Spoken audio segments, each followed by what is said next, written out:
Hello, Phil here from Wings of Pegasus, and welcome to another analysis video. On the agenda tonight, we have the legend that is Chuck Berry, and this is coming from 1972 in London, and I've fast forwarded the whole performance here so that we come in where Johnny B. Good is. That's where this performance is going to be starting, but I'm going to put the link to this in the description below so you guys can check out the whole gig if you guys want to. But let's get him up on screen and see how Chuck gets on.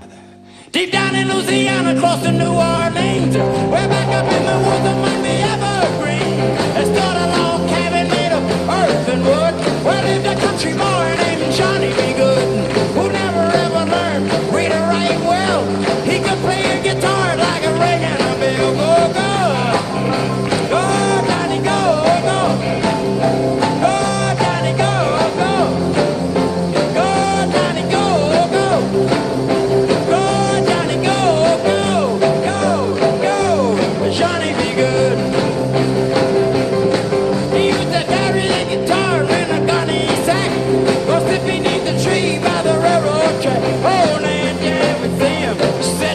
Shade, strumming with the rhythm that the drivers made. The people passing by, they would stop and say, oh my, but that little country boy could play. Go, go, go, Johnny, go, go, go, Johnny, go, go, go, Johnny, go, go, go, go, go, go, oh, Johnny be good.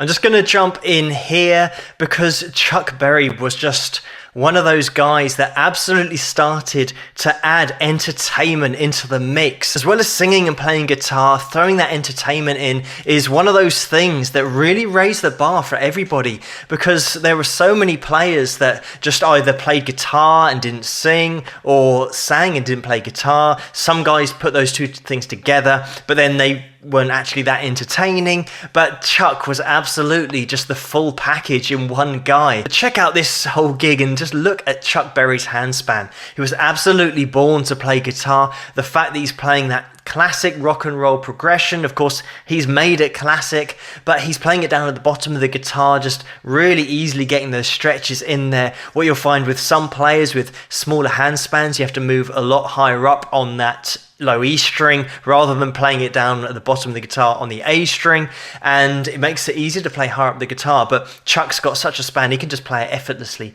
down at the bottom end of the guitar. What you'll find with Chuck's lead playing as well is that he'll repeat a lot of phrases, and especially in this performance he'll just go off on these phrases. But what's great about Chuck is the fact that he just makes it so entertaining.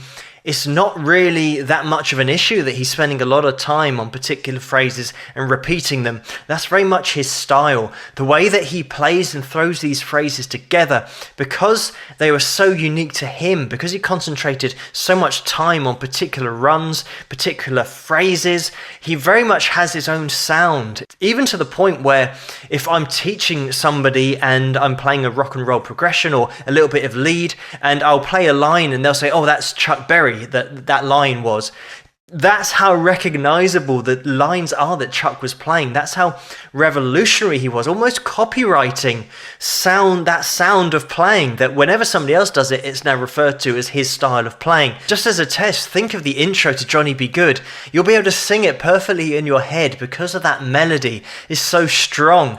And it's just, again, repeating that same line in the intro, but it's so memorable, it's so great, it's so melodic. And that's the thing about Chuck. He was just a total package, just everything you want in one performer. Great vocals. I always say singing and playing at the same time, it's going to double the difficulty, but great ear from melodic solo and a great entertainer. It's just all rolled into one. Let's get back into the performance and the showmanship and the playing that is Chuck Berry live.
I'm just going to jump in here, like I mentioned earlier, repeating a lot of the same phrases here, but because Chuck is putting on a show, and the fact that when he then gets involved with the drum, it's almost like watching a little story on stage, just saying exactly where he wants the accents on that crash, and it makes it so entertaining that you're not even really listening or breaking down the guitar playing because you're taken in by the show.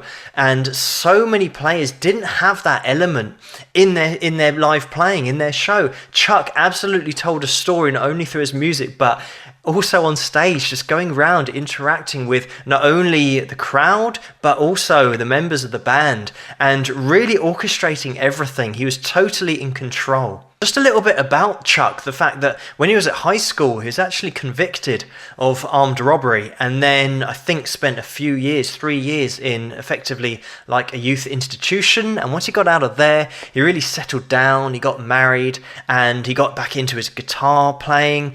He was heavily influenced by T-Bone Walker as well. That's what he based his playing, his style on. Further down the line, he then bumped into Muddy Waters, and Muddy Waters actually then introduced, or at least said to Chuck, why don't you give Leonard Chess a call? And Leonard Chess was the co-founder of Chess Records. So once he made that connection and started recording, then the rest is history. And with Chuck's playing, I think that he would have been influenced by Sister Rosetta Tharpe as well, who I did a video on, which was just regarding her as the godmother of rock and roll, because she had a lot of similar techniques that she was throwing in, obviously before Chuck then came on the scene. But she was such a prominent figure in rock and roll that I'm sure Chuck wouldn't have been able to avoid listening to her on the radio and hearing how she was throwing together these lines. Chuck very much took that playing style. If you haven't had a chance to check out Sister Rosetta Tharpe, definitely do, because you'll see a lot of similarities. The fact that she really did lay a lot of foundation for the later rock and roll players, so definitely worth checking her out. So it's really interesting the fact that Chuck started his early life on the wrong side of the tracks, but then took a few years and really turned his life around,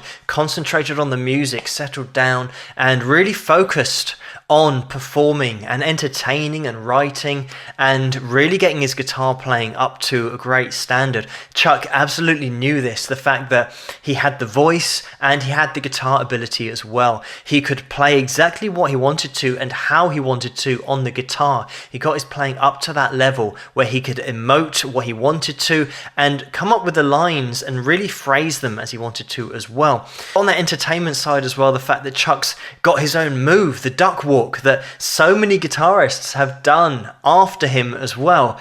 And he also goes into the splits when he's playing the guitar, so he really does push the boat out with the entertainment side of things. So Chuck Berry, what a legend of rock and roll, really did raise the bar for everybody at the time. The fact that he was singing, playing, entertaining, and had his own sound on the guitar. I always say that's what everybody is aiming for, but he just had those lines, those runs, those licks that are just Chuck Berry through and through. So thank you so much for suggesting this video for me to take a look at, and keep those suggestions coming in the comments below. Let me know what you guys think, and if you like this video, please give it a thumbs up and subscribe, and I'll see you guys at the next one.